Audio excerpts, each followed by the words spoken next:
Hello and my leg down. Hello and good after evening. There we go. Good evening. Welcome back. Let me move over just a smidge. Okay. I've tried to film this video a couple times and it's been a journey. I had to move spots because I got distracted a few times. Okay. What's that noise? I got distracted a few times.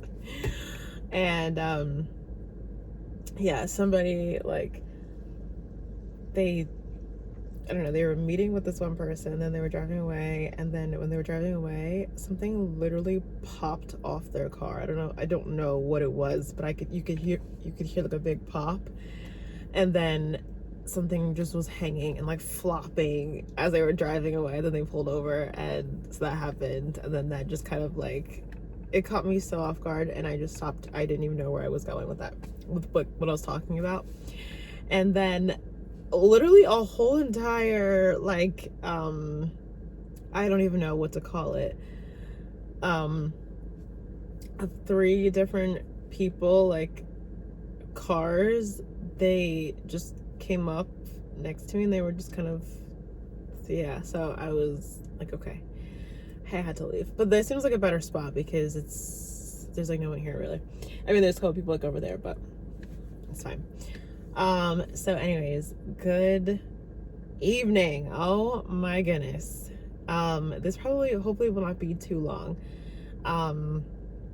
Cause I've tried to do this so many times, but hopefully this will be the time that it gets done. So I wanted to talk about, because this is something that I keep hearing, and if I can just, spread the message along, I'm just going to spread the message along, which is, what seeds are you sowing in this time in your life?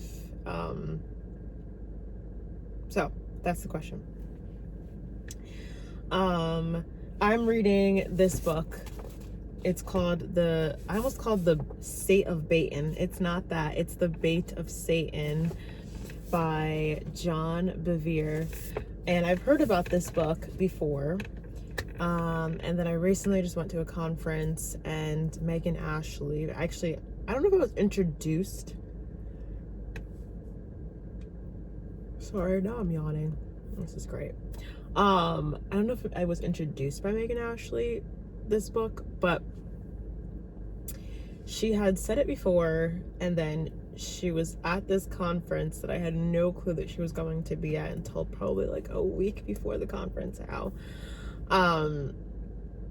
And yeah, she brought this up again, and I was literally during the conference, I went on my phone. I know I shouldn't have, but I was on my phone, and I went straight to Amazon, and I bought the book, because I was like, if I don't do it now, I just didn't want to forget the name. I just didn't want to forget anything. So I just bought it. Just went ahead and bought it, okay? And it's been good. I'm on chapter 6 right now, but I forget what chapter it's in. It might be, I don't think, it wasn't the last chapter, but it might have been the chapter before. It's not chapter 5, but it might have been it's either chapter 3 or 4 that he talked about, sowing seeds. And then I was watching a video, and she was talking about it as well. And I feel like I just keep hearing, reap what you sow, or sowing seeds and different things. And I'm just like, okay, there have just been way too many people bringing this up for me to just be whatever. So during this time, I really want to be mindful, and I really want to hold myself accountable to what seeds am I sowing. And it has been very challenging and very hard for me, because I in the past have sown for myself a lot of seeds of doubt, a lot of seeds of fear, and just not so good things, a lot of seeds of negative thinking. And it's kind of hard to get out of that, And I really want to instill into not only my life, but into other people's lives, you know, seeds of hope, seeds of love, of forgiveness, of giving, of just all the things that God wants me to do. Obviously, that's easier said than done. But, you know, I really want to be mindful and really put into practice, as of what am I doing in this season or in this time of my life, that will be beneficial in the future, not only for myself, but for other people. And also the mindset of, so basically John Bevere was saying, you know, the seeds that you sow. Okay, so hold on, let me go back. So there's a verse in the Bible, I forget exactly where it is. I want to say it's in 2 Timothy, but I could be totally wrong. I might be just totally wrong, so don't quote me on that. But it says, you know, like to not grow weary of doing good. And then I think it says like in due time or in due season, you will reap the benefits or something like that. I just wish I had the verse. I forgot to look at it before. But he was talking about that, you know, to continue to sow good things into your life, into different soil, into other people's lives, and you might not see the benefits from it like a week from now or a year from now or however long, you know, but eventually like you will see that come into fruition. But I want to take that like a little bit, I don't know if you mentioned this, but I just want to take it a little bit further for myself, which is like not just to sow because you're going to reap good things, right? Whatever that looks like, whatever that is. And the good things that we have in mind might not be the same good things that God has in mind, right? So we can think, oh my gosh, like I'm sowing these good seeds in my life, I'm so so I can get this back, or I'm sowing this, I can, you know what I mean? But it's like God might have something different for you. He actually has something better for you, something that you didn't even ask or imagine. You know, that's what he has for you. And so yeah, but not to like, oh, I'm gonna sow seeds so I can get something in return, but to just sow seeds, just to sow good seeds, right? Without the mindset of, like I said, without the mindset of you know, getting the benefits. You know what I mean? So, does that make sense? Because I feel like sometimes we can be like, oh, okay, well, I'm going to do good so I can get good. We should just do good because that's what we're called to do, is to do good without expecting anything in return. And the blessing is just a bonus. You know what I mean? Instead of just being like, okay, well, like I said, I'm gonna do good so I can get good, and I'm gonna help you out so that you can help me out, or I'm gonna help you out because, you know, that'll keep you in my back pocket. So for later on, if I ever need help, I can call on you, or I can ask you for help, and, you know, be like, oh yeah, remember when I helped you that one time? You owe me. You know what I mean? Without expecting anything in return, which is kind of hard sometimes, you know. And especially because thank you is a big thing for me. So especially when people like, I don't even necessarily expect people to really do anything for me. I'm like, just a thank you. And when people don't say thank you, I'm like, and this book talks a lot about being offended. I'm offended. Yes, I am. When people don't say thank you, yes, I am. And it's not something to be proud of. It's not something that is good. But it is something that it's like, oh, okay. And then I catch myself. So honestly, it's a really good thing that I'm reading this book, because like even at my job, there's I'm not gonna say, but there's a person that, not at my job, I don't work with them, but you know, it involves my job, that has been kind of cold to me.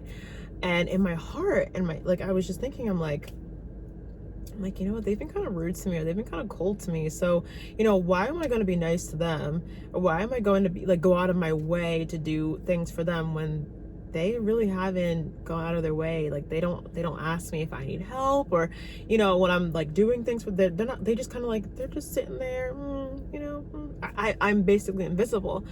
But no, that's not what I'm called to do. I'm still called to be nice. I'm still called to love.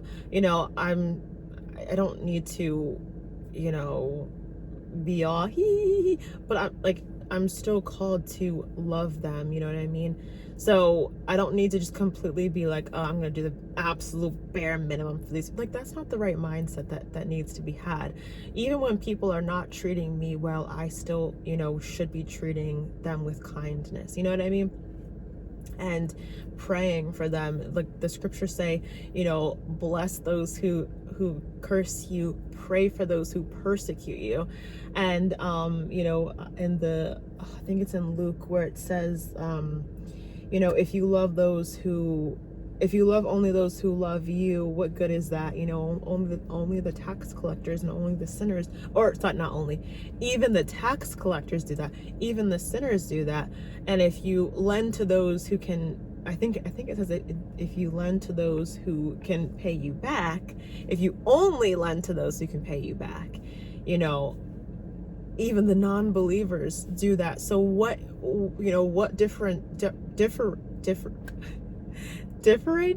okay, wait, what is what I'm looking different? Okay, my brain is having a literal brain fart.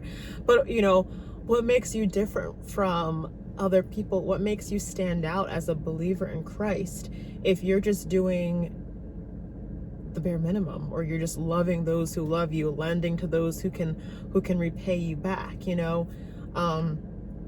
So I think it's something so good to remind ourselves. I'm reading that book, so it's kind of just making me think and catching myself in the act of where as I used to be like, oh, well, they're not really like benefiting me. Okay, not benefiting me. That's not really my mindset. What I'm saying is they're not really like helping me.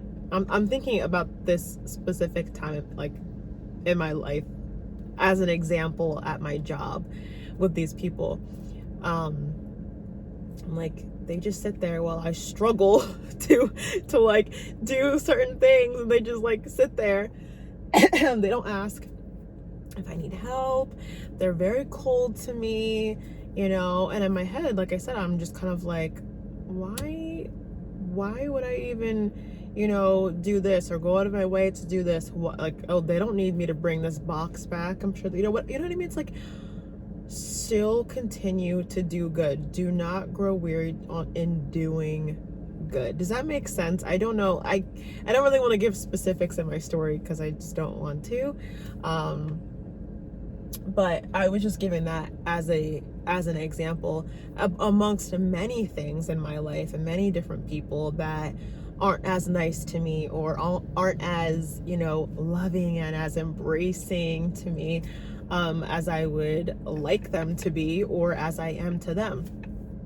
But to continue to love them and to continue to pray for them and to continue to just do good, you know, no matter what the circumstances are. And it obviously is easier said than done, but to put that into practice, you know, you might not get that the first time, you might not get it the second time, but the more that you practice it and the more that you're mindful of it and the more that you clock yourself and hold yourself accountable to that and just kind of be like, oh, okay, that's not really, because even when I was thinking, I'm like, why am I going out of my way? You know what I mean? That question, I'm like, okay, no, that's the wrong thinking. Like, I still need to do good to them, even though in my eyes they're not technically doing good to me, you know.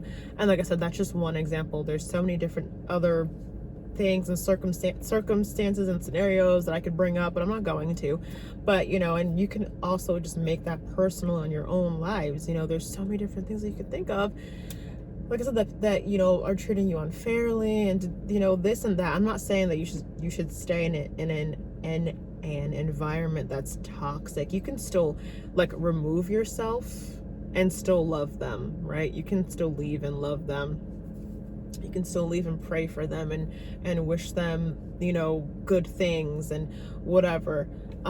If God's calling you to leave, then you need to uproot yourself and leave, you know. But to not gossip and to not speak badly or speak down upon them, and because at the end of the day, like, when you realize that we're all human beings that have gone through so many different things, and when people are saying different things and acting in a different way and acting in an unloving or an unkind way, it's literally because of what is going on internally, and unless you're in the wrong. But if you haven't done anything wrong, then it has everything to do with what's on the inside of them. We are all on different path, like different journeys in our lives, and some of us are able to understand our faults, and some of us are able to understand and work through things and be mindful, and some of us just have not gotten there.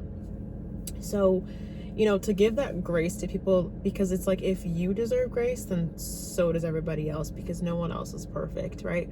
So, yeah. Okay. So basically, what seeds are we sowing in our time, in our lives? What are we doing already with what God has given us? That's something that my pastor has talked about maybe two Sundays ago. Maybe not this Sunday, but maybe last Sunday and the Sunday before that. What are we doing?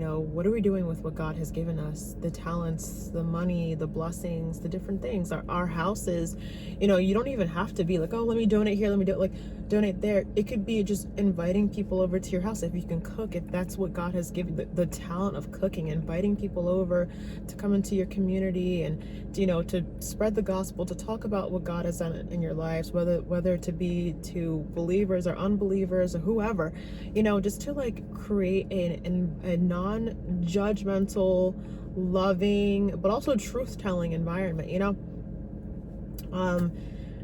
If serving is one of your gifts, it's like, what are you doing? And I'm not just preaching. I'm not like preaching to people. Like I literally said this. I'm like, when I talk, it's hitting the screen and coming right back to me.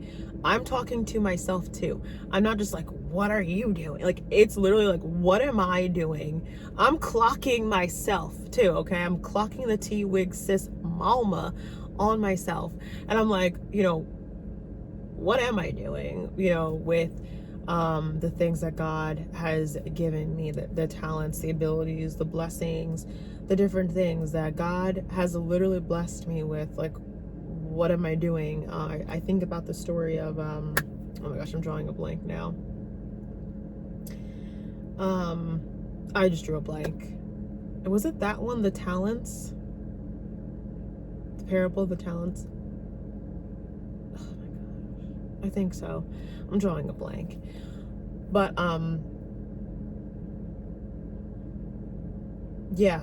my pastor used this illustration where it was like, he had a pitcher full of water, and then he had empty cups, right?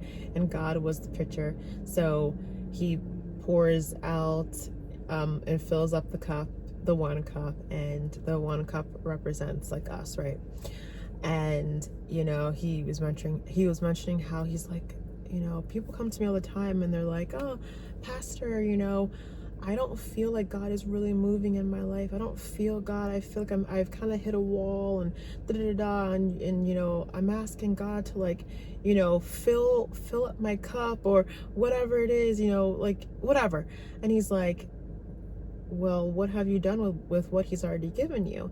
And basically the illustration is, when he pours the water into another cup, he's like, then, because what he's already given you, what he's already filled you up with, whatever that might be, blessings, physically, or blessings spiritually, like, you're pouring that into other people, encouraging other people, helping other people, and therefore, because you've poured out into other people, now God is going to pour into you, so that you can be full again, so that you can pour out into other people. Does that make sense? So, what are you doing? What are you doing? And the best, to me, the best way is to serve. I feel like that's when I'm like, okay, this is it, like, this is it. And that could be in any way, right? It could be giving with money, it could be giving with your time, it could be giving with food, it could be giving with so many different things. If you see a family in need, helping them out. If you see family like in the church or outside of the church, even on the side of the road, whatever it looks like to you, serving is such a good way to get your mind off of your own self and off of your own problems, because it's so easy to get so consumed with what's going on inside and in your personal life. Not that you shouldn't pay attention to those things, but when you start to find yourself sulking, and it's this repeated cycle of sulkiness and unhealthy mind habits and an unhealthy mindset,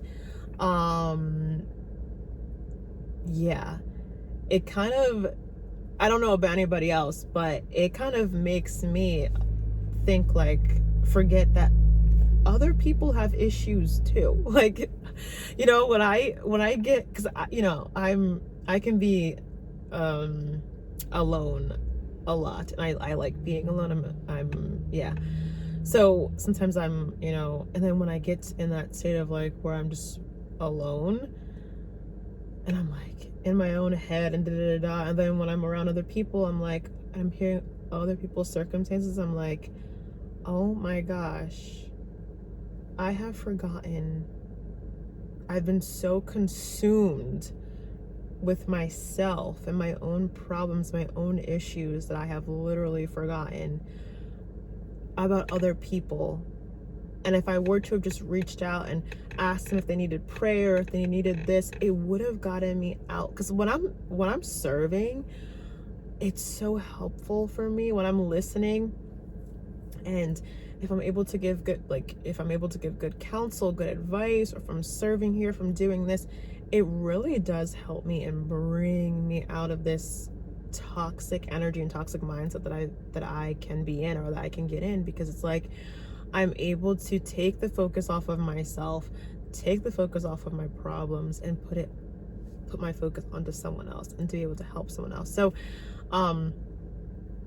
yeah, I don't know, that's just the question that I have, like, what seeds are you sowing, and to be mindful of the seeds that you're sowing in your life. And if you think that you're sowing and not so good seeds, you know, to put into practice sowing better seeds. And it, you know, it might take time. It's not just gonna be like, oh, overnight, you know, you just switch up your mindset and, you know, you're just a changed person. That can happen, but for some people, and for most people, I think it doesn't happen like that. Sometimes it just takes time and time again, and practice and practice and practice, falling down but getting back up and trying again.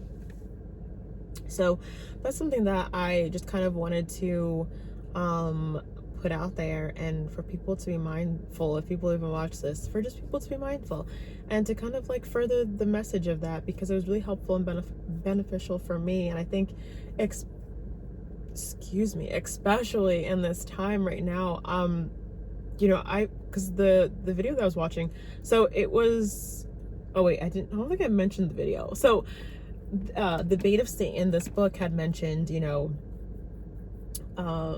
what's it called, had mentioned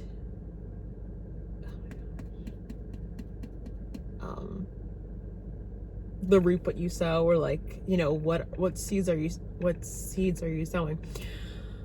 But then I also was listening to, I didn't finish the video, but it was like a video on like, was it on marriage or was it on singleness? I think it was like a little bit of both. And I normally tend to not watch those videos, especially the videos on like marriage. Like I just tend to like completely skip, because a lot of them are like the Christian videos, and I used to watch a lot of them when I was like years ago, but it's like a lot of, to me, it's super unrelatable, because it's like a whole bunch of married people talking about like singleness, and they're like, yeah, my season of singleness was like da da da da, and but then then come to find out they were married at like 20 or 19, and they dated their spouse now when they were in high school. It's like, when were you single, dude? Oh, you were single in 9th through 10th grade. Oh, wow, that's crazy. You know, and it's like, to me, it's so not relatable.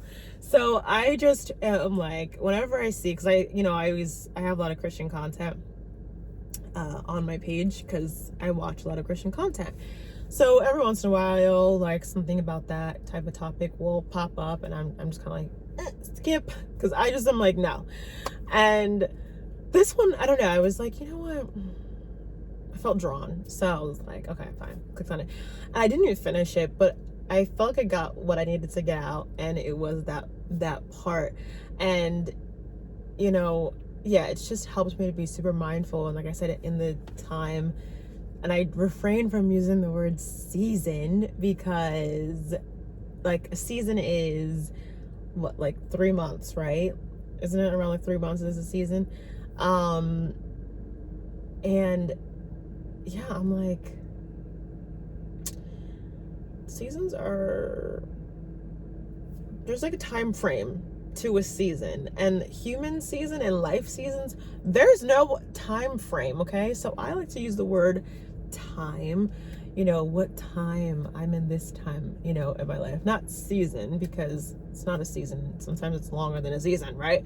So but this time in my life, I've learned to be extremely grateful for the time that I'm in. Like I used to, like I was that girl that really wanted to be married like right out of high school.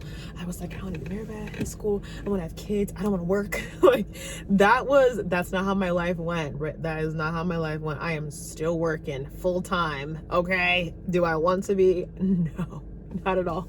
But no, I'm very grateful for my job.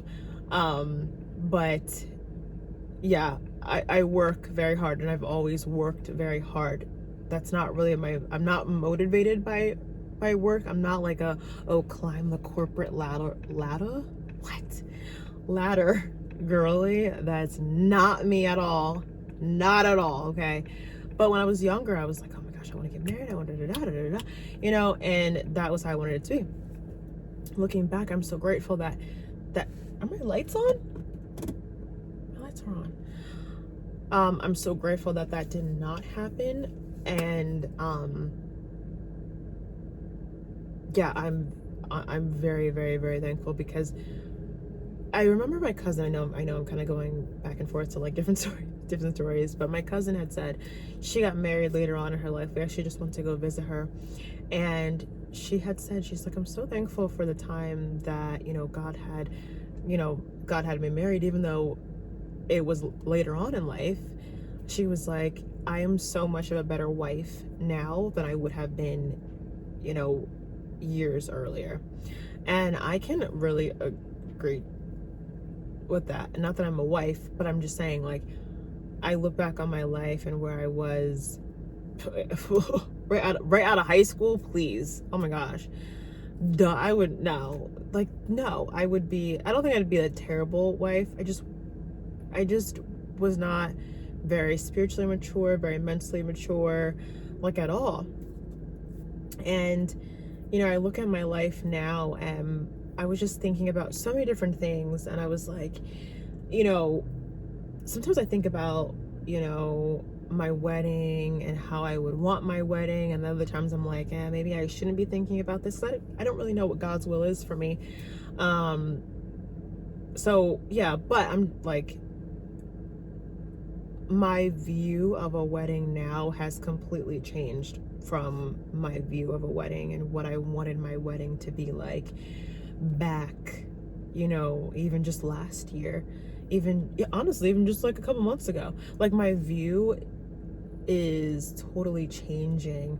I was watching a video, and I was like, I was watching a video from Jackie Hill Perry. It was an interview with Jackie Hill Perry and Megan Ashley. And what were they saying? They're talking about relationships. Oh my gosh. Not relationships. What the heck are we talking about? Wait, no. That was not what prompted that. Sorry. I was listening to a song. And so, like, if I do get married, one of the songs that I really was like, okay, this sounds like my wedding song, is a Christian song, right? And so I was literally thinking, I'm like, I want my wedding to be this, to be a wedding that glorifies God. I want my marriage to be a marriage that glorifies God.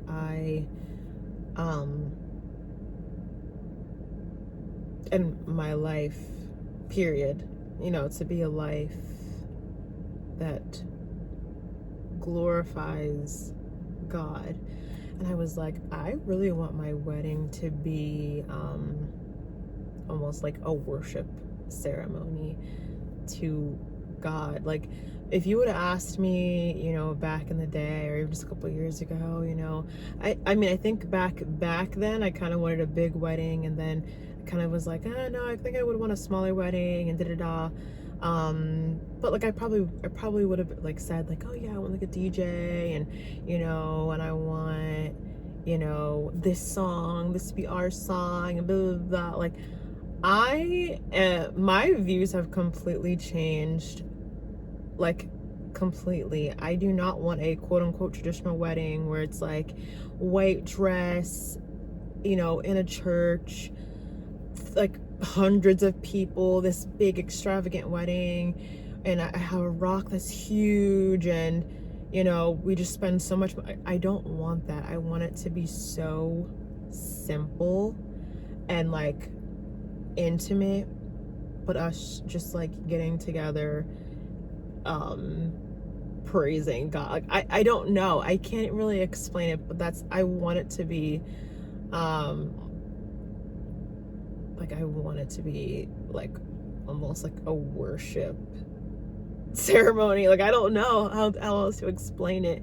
And it was really funny because I know that sounds like weird to some people, but to me it makes total sense. Like, I don't even really want the focus. I mean, it's got like, I want it to be about us, but I really want it to be about like God allowing this unity to come together.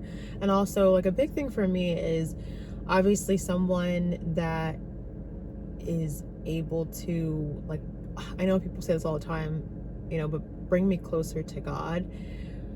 But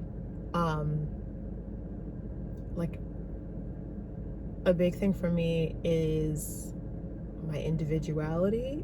And I don't mean independence, I mean individuality, where it's like I still want to be able to have my individual relationship with God, right? So it's not just like, oh, it's always just my husband and me and we're doing devotionals together, we're reading together. No, I want that, and I would love that, but I want my own time with God. I don't want to get too busy in my life and with my husband and with my family where I just end up forgetting to have my own individual time with God. I only have my time with God when I'm with my husband or with my kids.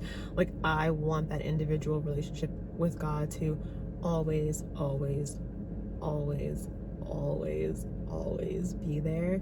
And I'm like super mindful.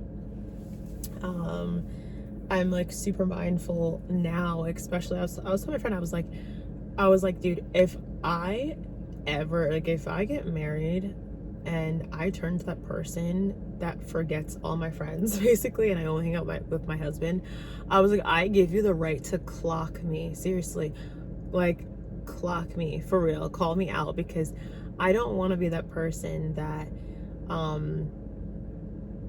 like, I don't want to be secluded with is it secluded, like, with just my husband and me. Like, I want us to invite people over, get people together. I want us to seek out our own individual friendships, and whatever, and keep being committed to the friendships that we had before we were married, before we were even together.